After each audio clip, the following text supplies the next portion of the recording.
I, 28F, discovered that my husband Mark, 30M, has been cheating on me with my best friend Sarah, 29F, for the past year. Mark and I have been married for 5 years and have a 2-year-old daughter, Emily. We met in college and had what I thought was a strong relationship built on trust and communication. Mark and I both come from small towns in the Midwest. We bonded over our shared experiences of growing up in tight-knit communities and our dreams of building a life in the city. After graduation, we moved to Chicago together, excited to start our careers and our life as a couple. I landed a job at a marketing firm, while Mark started working for a tech startup. We were both ambitious and focused on our careers, but we always made time for each other. We had a weekly date night, even if it was just cooking dinner together at home. We talked about everything, our hopes, our fears, our plans for the future. 3 years into our marriage, we decided to start a family. We were overjoyed when I got pregnant with Emily.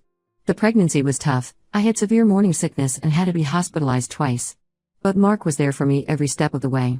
He came to every doctor's appointment, rubbed my feet when they were swollen, and even painted the nursery himself. When Emily was born, we were ecstatic. Mark took 2 weeks off work to help with the baby. He was an amazing father from the start, changing diapers, doing midnight feeds, singing lullabies. I remember thinking how lucky I was to have such a wonderful partner and father for my child. Sarah has been my best friend since high school. We lost touch for a while when we went to different colleges, but we reconnected when I moved to Chicago. She was already living here, working as a teacher. She was single and loved being the fun aunt to Emily. She would babysit for us, bring over homemade meals when we were too tired to cook, and was always there to lend an ear when I needed to talk. The first sign that something was off came about 3 months ago. Mark started working late more often, saying his startup was in a critical phase. I believed him because he had always been honest with me before. He also began spending more time on his phone, often smiling at text messages. When I asked who he was texting, he'd say it was just work stuff or his buddies planning a game night. I started to feel a bit neglected. Between his long hours at work and my full-time job plus taking care of Emily, we weren't spending as much time together. I tried to talk to him about it, but he assured me it was just temporary and things would calm down soon. Last week, I borrowed Mark's laptop to check my email because mine wasn't working. When I opened the browser, I saw his email was still logged in. I know I shouldn't have, but I clicked on his sent folder. That's when I saw dozens of emails between him and Sarah. The emails went back almost a year. They started innocently enough, friendly chats about work and life. But over time, they became more intimate. They talked about their feelings for each other, planned secret meetings, and even discussed a future together. There were even a few intimate photos exchanged. I felt like my whole world was falling apart. I couldn't believe that the two people I trusted most could betray me like this. I read through all the emails, feeling more devastated with each one. They had been meeting at hotels, having lunch dates while I was at work, even sneaking moments together when Sarah was supposedly babysitting Emily. I confronted Mark as soon as he got home from work. At first, he tried to deny it, saying I was misunderstanding things. But when I showed him the emails, he broke down and admitted everything. He said it started as just friendship. Sarah had been there for him when he was stressed about work and feeling overwhelmed with being a new parent.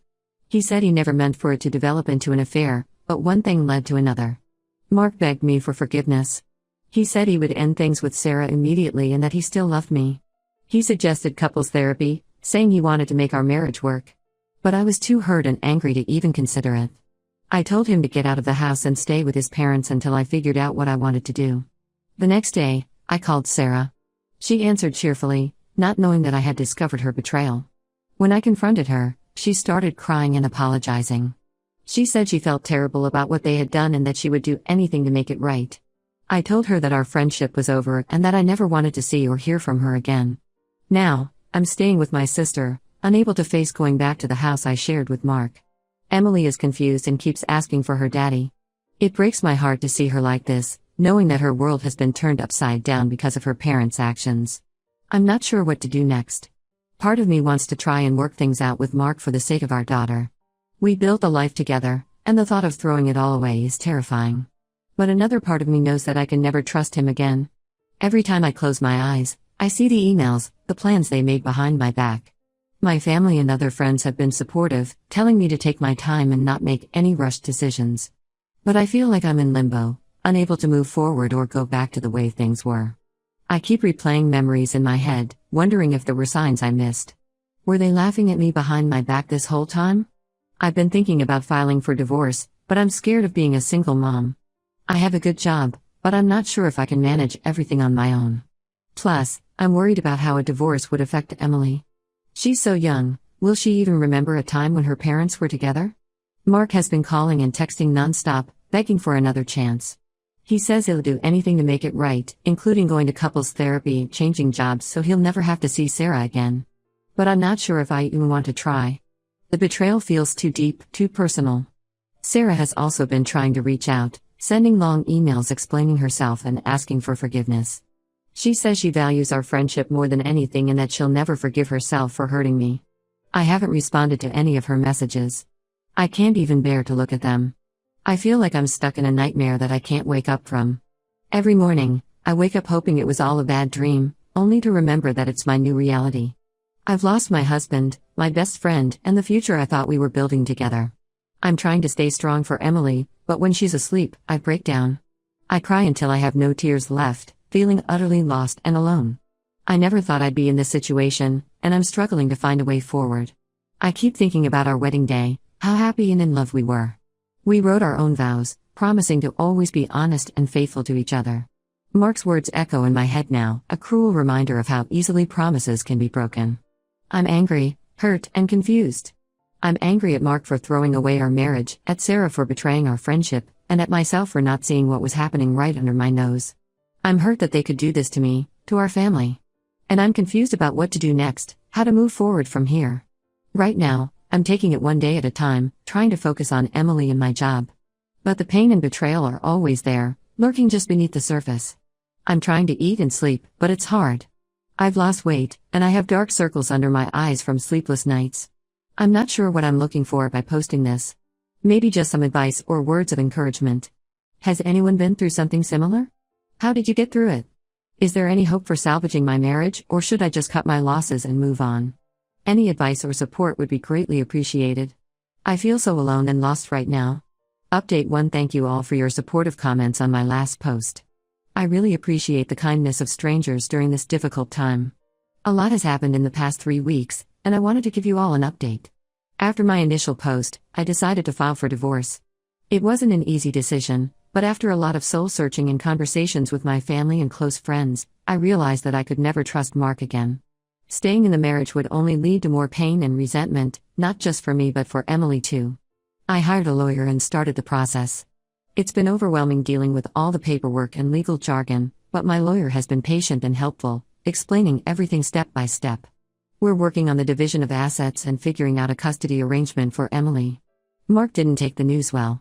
He showed up at my sister's house late one night, clearly drunk. He was crying and begging me to reconsider, saying he'd do anything to save our marriage. He tried to force his way into the house, which scared Emily. I had to call the police to remove him from the property. It was a messy and emotional scene that left me feeling even more certain about my decision to end our marriage. The real shock came a few days later when I received a call from Sarah's husband, Tom, 31 M. It turned out that Sarah had confessed everything to him after I confronted her. Tom was devastated and angry, much like I was. We met up for coffee to talk about what had happened. During our conversation, Tom revealed something that turned my world upside down once again. Apparently, this wasn't the first time Sarah had cheated on him. She had a history of affairs, including one with her boss a few years ago. Tom had forgiven her then, thinking it was a one-time mistake. He showed me text messages and emails he had found, proving Sarah's pattern of infidelity. But here's where it gets even more complicated. Tom told me that Sarah is pregnant, and she's not sure if the baby is his or Mark's. The timing lines up with both her relationship with Tom and her affair with Mark. I felt like I had been punched in the gut all over again. The thought of my soon-to-be ex-husband potentially having a child with my ex-best friend was almost too much to bear. I immediately called Mark and confronted him about the pregnancy. He broke down and admitted that he knew about it but was too afraid to tell me. He said he wasn't sure what he was going to do if the baby turned out to be his. He apologized again, saying he never meant for things to get this complicated. This new information has made the divorce proceedings even more complex. My lawyer is now pushing for a paternity test to be included in the divorce agreement. If the child is Mark's, it will affect child support and custody arrangements for Emily. We're also discussing the possibility of a morality clause in the custody agreement, which would prevent Mark from having Sarah around Emily during his parenting time. Speaking of Emily, she's been struggling with all the changes. She doesn't understand why Daddy isn't living with us anymore or why she can't see her Aunt Sarah. She's been having nightmares and acting out at daycare. It breaks my heart to see her so confused and upset. I've been trying to explain things in a way she can understand, but it's hard to know how much she really comprehends. I've been seeing a therapist to help me cope with everything. It's been helpful to have someone to talk to who isn't involved in the situation. She's been helping me work through my anger and betrayal, and focus on healing and moving forward. We've been discussing strategies for co-parenting with Mark and how to help Emily adjust to our new family dynamic. Mark has been trying to make amends. He's been consistently showing up for Emily, taking her on weekends and being present for her in a way he wasn't before. Part of me is glad that he's stepping up as a father, but another part of me is angry that it took this disaster for him to do so. He's also been sending me long emails, explaining his actions and apologizing. I've been reading them but not responding. I'm not ready to engage with him beyond what's necessary for Emily and the divorce proceedings. Sarah, on the other hand, has become somewhat of a pariah in our social circle. Most of our mutual friends have chosen to support me, cutting ties with her.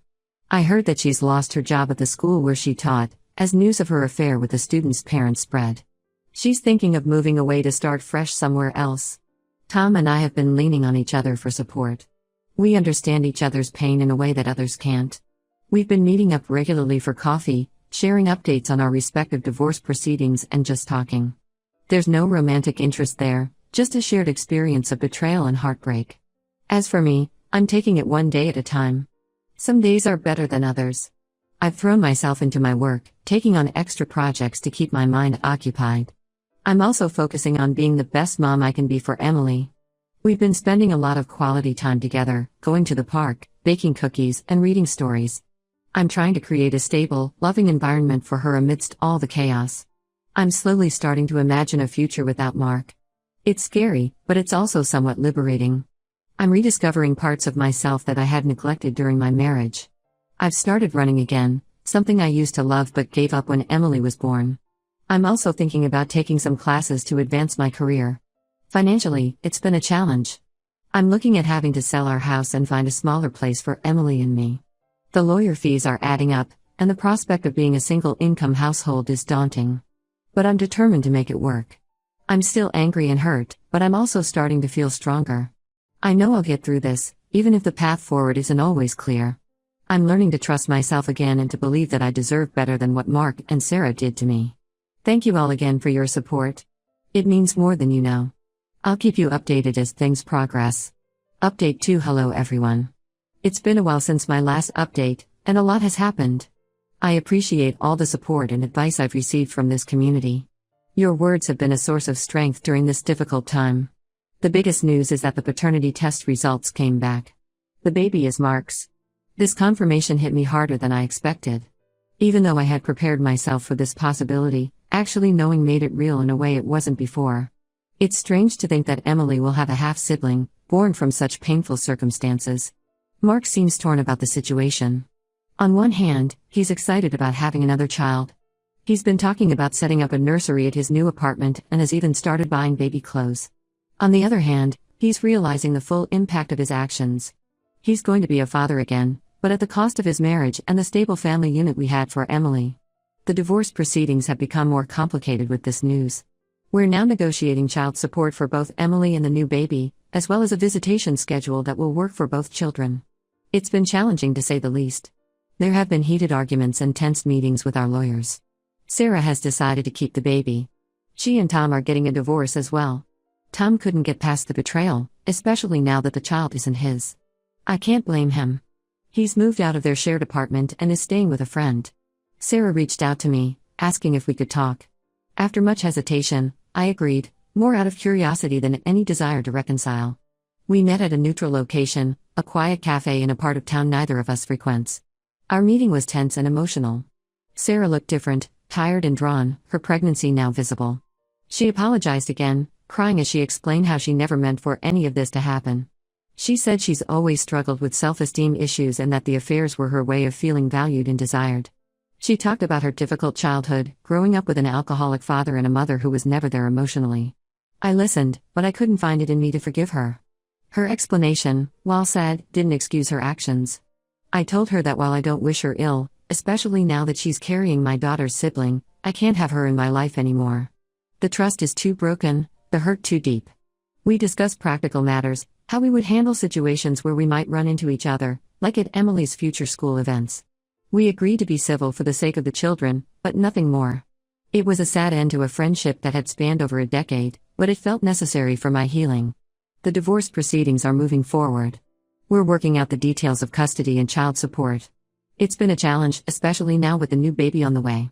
My lawyer has been invaluable in navigating these complex waters. We're pushing for primary custody of Emily, with Mark having visitation rights. We're also discussing how to handle holidays and special occasions. One unexpected development is that I've become closer to Tom. We've been supporting each other through our respective divorces. We meet up regularly for coffee, sharing updates and offering each other emotional support. Last week, he asked me out on a date. I was surprised and unsure at first, but I decided to give it a chance. We went out for dinner, and it was nice to feel a connection with someone again. We're taking things very slowly, both aware of the complicated history we share. I'm not sure if it will develop into anything serious, but it's nice to have someone who understands what I'm going through. My daughter is slowly adjusting to the new normal. She still has moments where she asks why we can't all be together, but she's starting to understand that mommy and daddy live in different houses now. We've started her in play therapy to help her process everything. Her therapist says she's doing well, all things considered, but that it will take time for her to fully adjust. As for me, I'm doing better. The anger is still there, but it's not as all-consuming as it was before. I'm focusing on rebuilding my life and creating a new future for myself and Emily. I've started taking an art class in the evenings as a way to express myself and meet new people. It's been therapeutic to channel my emotions into painting. Work has been a saving grace. I threw myself into a big project, and it's been paying off. I recently got a promotion, which has been a much-needed boost to my confidence and financial security. The extra income will help as I navigate life as a single mom. I've also been reconnecting with old friends who I had lost touch with during my marriage. It's been nice to rebuild these relationships and remember who I was before I became Mark's wife or Emily's mom. I'm rediscovering parts of myself that I had forgotten. I know the road ahead won't be easy. Co-parenting with Mark will be a challenge, especially once the new baby arrives. But I'm committed to making it work for the sake of our children. We're trying to establish clear boundaries and open communication, though it's not always easy. Thank you all again for your support. It's been a long, difficult journey, but I'm starting to see glimmers of hope for the future. I'll update again when there are significant developments. Update 3. Hello everyone. It's been 6 months since my original post, and I wanted to give you all a final update on my situation. The divorce is now final. It was a long and sometimes contentious process, but it's done. Mark and I have a co-parenting agreement in place for Emily, and we've both committed to making it work for her sake. We have joint custody, with Emily living primarily with me and spending every other weekend and one evening a week with Mark. Sarah gave birth to her and Mark's baby boy last month. They named him Nathan. It was a difficult moment for me, knowing that my ex-husband had a child with my ex-best friend. But I'm working on accepting it as part of our new reality. Emily is excited about being a big sister, even if the circumstances are complicated. She's met Nathan a couple of times during her visits with Mark, and she seems to like him. Co-parenting with Mark has its challenges, but we're managing. We communicate mainly through a co-parenting app, which helps keep things civil and focused on Emily. He's been consistent with his visitation and child support, which I appreciate. We've had a few disagreements about parenting decisions, but we're learning to compromise and put Emily's needs first. Sarah and I have no contact beyond what's absolutely necessary regarding the children. It's better this way. She's struggling as a single mom, from what I hear. She moved to a smaller apartment and had to take a lower-paying job at a different school district. But that's not my concern anymore. I've learned to set boundaries and focus on my own healing. As for Tom and me, we've decided to just be friends. We went on a few dates, but we realized that while we have a strong connection due to our shared experiences, we're both still healing and not ready for a serious relationship. We still meet up occasionally for coffee and to check in on each other, but that's it. I'm grateful for his friendship and support throughout this ordeal. I've been focusing on myself and Emily. I've continued with my art classes and even had a small exhibition of my work at a local cafe. It's been therapeutic and has helped me process a lot of my emotions. I'm considering turning this hobby into a side business, selling my paintings online. Emily is doing much better now. The play therapy has been incredibly helpful, and she's adjusting well to our new family structure. She still has moments where she wishes we were all together, but those are becoming less frequent. She's doing well in school and has made new friends in our neighborhood. Work continues to be a positive aspect of my life. I've taken on more responsibilities with my promotion and am finding a lot of satisfaction in my career. I've also started mentoring younger employees, which has been rewarding. I've also started dating again, casually. Nothing serious yet, but it's nice to feel attractive and desired again after everything that happened. I'm taking it slow and being cautious, but I'm open to the possibility of finding love again someday. For now, though, my priority is Emily and my own personal growth. Financially, things have stabilized. The sale of our marital home, combined with my promotion, has allowed me to buy a small house in a good school district for Emily and me. It's our fresh start, a place without painful memories. Thank you all for your support throughout this journey. Your kind words and advice have meant more than you know. While this chapter of my life is closing, I'm looking forward to writing the next one on my own terms. I'm excited about the future, for both Emily and me, and I'm ready to embrace whatever comes next.